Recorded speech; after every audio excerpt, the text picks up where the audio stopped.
జై శ్రీరామ్. శ్రీమాత్రే నమః. శ్రీ గురుభ్యో నమః. ఇంగ్లీష్ క్యాలెండర్ ఇయర్ ప్రకారం 2025 సంవత్సరంలో మొదటి నెల అయిన జనవరి మాసంలో ద్వాదశ రాశుల వాళ్ళకి కూడా ఈ క్యాలెండర్ ఇయర్ ఓపెనింగ్ మాసమైన జనవరి మాసంలో ఎలా ఉండబోతుంది, అసలు మొదటిగా గోచార గ్రహ గమనాలు ఏ ఏ రాశుల్లో గోచార గ్రహస్థితులు చోటు చేసుకున్నాయో అవి మనం ఒకసారి చూద్దాము. అన్నిట్లోకి వృషభ రాశిలో గురు భగవానుడు వక్రగతిలో సంచారం చేస్తూ ఉన్నారు.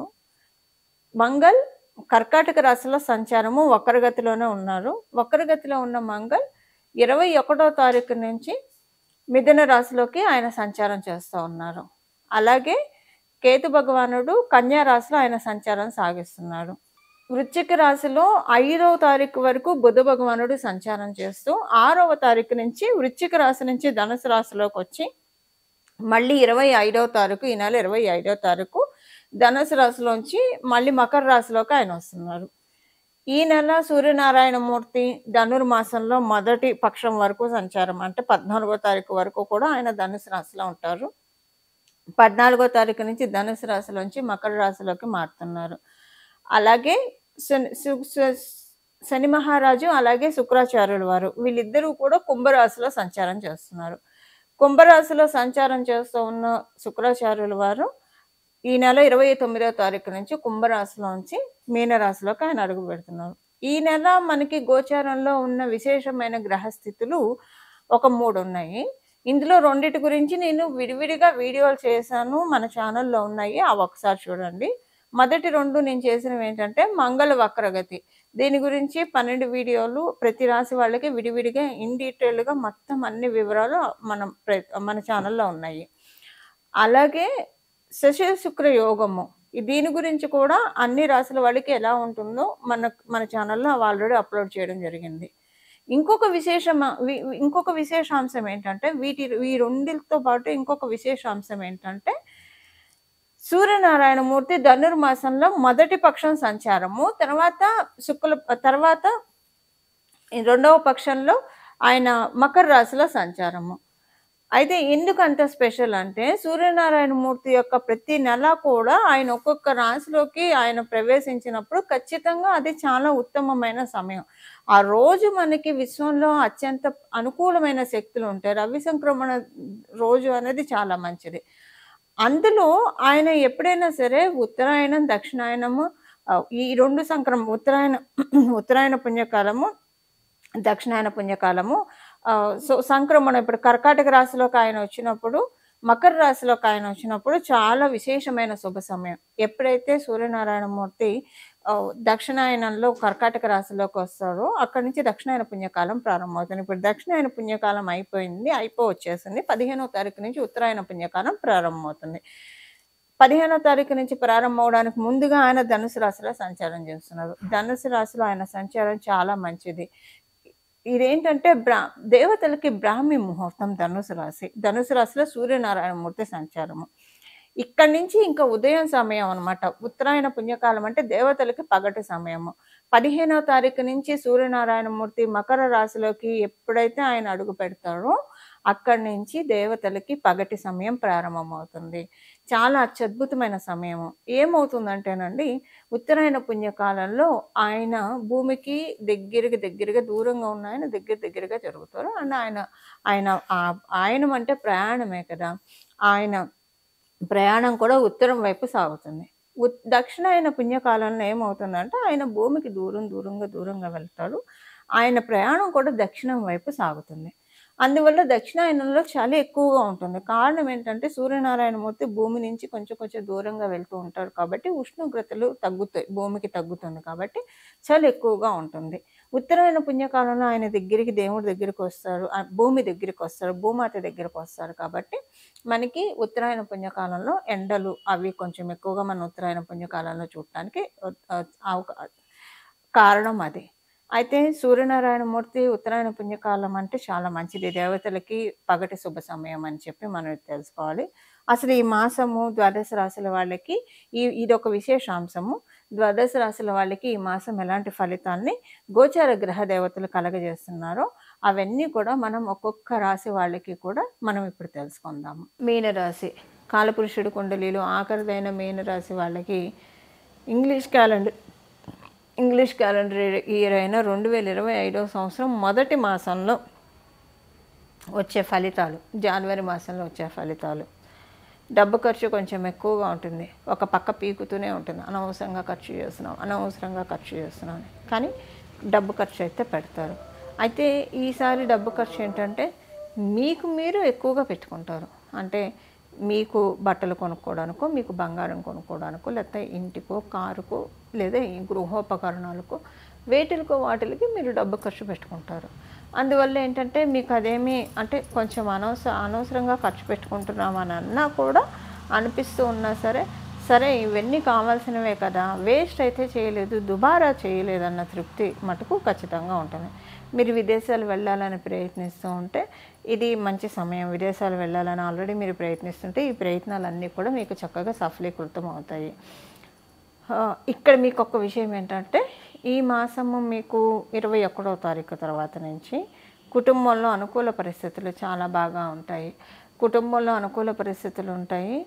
అందరితోటి అండి, మీరు మీ కుటుంబ సభ్యులు మైత్రీ భావన ఎక్కువగా ఉంటుంది. అంటే మిత్రభావంతో ఉంటారు. మీ చుట్టాలు కావచ్చు, మీ చుట్టుపక్కల వాళ్ళు కావచ్చు, మీ కొలీగ్స్ కావచ్చు, మీరు విద్యార్థినులు అయితే కనుక మీ స్నేహితులు కావచ్చు, అందరూ కూడా చాలా మైత్రీ భావంతో ఉంటారు. అది మీకు చాలా సంతృప్తినిస్తుంది. కాంపిటేటివ్ సక్సెస్ చక్కగా ఉంది ఈ మాసంలో. ఉద్యోగస్తులకి, వ్యాపారస్తులకి ఇద్దరికీ కూడా సరైన సమయమే, మంచి సమయమే ఈ మాసము. ఆరోగ్యం విషయంలో బాగా ఉంది. మీరు వివాహ ప్రయత్నాలు చేయాలని అనుకుంటే కనుక ఈ మాసం చాలా అనుకూలమైన సమయం. ఆల్రెడీ మీరు వివాహ ప్రయత్నాల్లో కనుక ఉంటే కనుక ఈ మాసంలో ఏదైనా ఒక మంచి సంబంధం, మీకు నచ్చిన సంబంధము సెట్ అవ్వడానికి చాలా చక్కగా అవకాశాలు ఉన్నాయి. మీ జన్మజాతకం కూడా దీనికి సహకరిస్తే కనుక చాలా చక్కటి అవకాశాలు ఉన్నాయి. ఇవి ఈ మాసం యొక్క ఫలితాలు మీనరాశి, అలాగే మీన లగ్నంలో పుట్టిన వాళ్ళకి. పరిహారము ఈ మాసంలో ద్వాదశ రాశిలో వాళ్ళు కూడా చేసుకోవాల్సిన పరిహారము సూర్యనారాయణ మూర్తికి సంబంధించినది. ఎందుకంటే ఆయన ధనుసు రాశిలో సంచారం చేస్తూ ఇంకా మకర రాశిలోకి ఆయన వచ్చినప్పుడు చాలా మంచిది. ఈ మకర రాశిలోకి ఆయన అడుగుపెట్టినప్పుడు ఎప్పుడైనా సరే సంక్రమణ రోజుల్లో కనుక సత్యనారాయణ స్వామి వ్రతం చేసుకుంటే చాలా మంచిది. మనకి సత్యనారాయణ స్వామి వ్రతకల్పంలోనే ఉంటుంది కదా. పౌర్ణమి రోజు కానీ, ఏకాదశుల్లో కానీ, లేదా రవి సంక్రమణ దినాల్లో కానీ ఎవరైతే సత్యనారాయణ స్వామి వ్రతం చేసుకుంటారో వాళ్ళకి అత్యంత శుభ ఫలితాలు ఉంటాయని మనకి వ్రతకల్పంలోనే ఉంటుంది. అయితే ఇప్పుడు మనకి ఉత్తరాయణ పుణ్యకాలంలోకి మనము 15వ తారీఖు నుంచి, జనవరి 15వ తారీఖు నుంచి అడుగు పెట్టబోతున్నాం. ఈ ఉత్తరాయణ పుణ్యకాలంలో ప్రవేశించేప్పుడు ఆ రోజు పర్టికులర్గా ఎవరైతే కనుక సత్యనారాయణ స్వామి వ్రతం చేసుకుంటారో వాళ్ళ ఇంట్లో వాళ్ళ మటుకే వాళ్ళు ఒక బ్రహ్మగారిని పిలిచి మీ మటుకే మీరు చేసుకోండి. ఎంత శక్తి ఉంటే అంతలో చేసుకోండి. లేదా గుడిలో సామూహికంగా జరిగిన చోటైనా మీరు చేసుకోవచ్చు. ఈ రెండిటికి శక్తి లేదు. ఒక్కొక్కసారి డబ్బు కావాలి, అలాగే ఓపిక కావాలి, అంటే ఆరోగ్యం సహకరించాలి. మూడవది ఏంటంటే పరిస్థితులు అనుకూలించాలి. సో డబ్బుకి ఆరోగ్యానికైతే మనం ఏం చేయలేం. పరిస్థితులు ఒక్కొక్కసారి డబ్బు ఉంటుంది, ఆరోగ్యం ఉంటుంది, పరిస్థితులు అనుకూలించాం. ఏ కారణాల రీత్యా ఇంట్లో ఎవరైనా గతించిన రోజుల్లో ఉంటే అప్పుడు చేసుకోవడానికి అవకాశం ఉండదు, అదొకటి.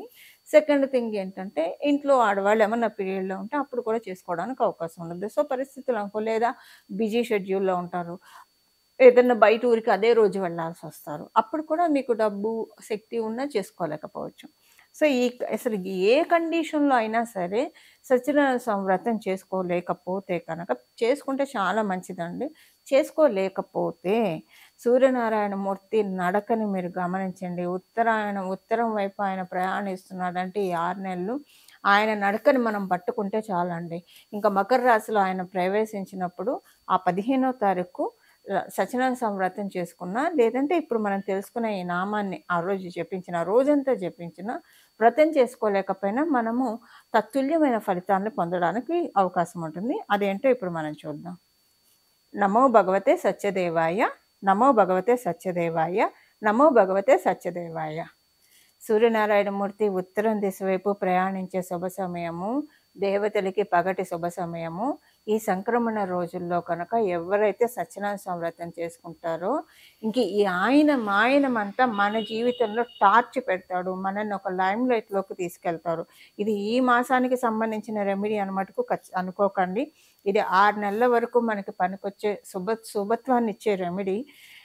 15 మనం దక్షిణాయనప్పుడు కూడా దక్షిణాయనం సంక్రమణం అయినప్పుడు చేసుకోవడం, ఉత్తరాయణ సంక్రమణం చేసుకుంటే కనుక మనకసలు సంవత్సరం అంతా కూడా బావుంటుందండి. చాలా బావుంటుంది.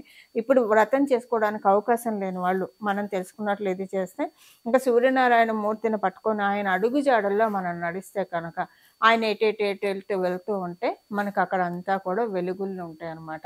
సో, మన జీవితంలో ఆయన వెలుగుల్ని ప్రసరించే శుభ సమయంలో మనం ఉన్నాం కాబట్టి, దాన్ని పరిపూర్తిగా మనమందరం కూడా అందుకోవడానికి ప్రయత్నిద్దాము. ఇలా సూర్యనారాయణ మూర్తిని మనం ఆయన గమనాన్ని పట్టుకొని తద్వారా దేవతల యొక్క కృపను మనం పొందడానికి ఇది అనువైన శుభ సమయం. ఈ విధంగా సూర్యనారాయణ మూర్తి మన జీవితంలో సౌభాగ్యాన్ని తెచ్చిపెట్టాలని చెప్పి, సూర్యనారాయణ మూర్తి మన జీవితంలో సర్వసంపదల్ని తెచ్చిపెట్టాలని, సూర్యనారాయణ మూర్తి మనందరికీ కూడా ఆరోగ్యం అనే మహాభాగ్యాన్ని ఇవ్వాలని చెప్పి, అలాగే సూర్యనారాయణ మూర్తి మనందరికీ జ్ఞాన సంపదని ప్రసాదించాలని చెప్పి, మనందరి తరఫున నేను కూడా సూర్యనారాయణ మూర్తిని ప్రార్థిస్తూ మంగళం. నమో భగవతే వాసుదేవాయ.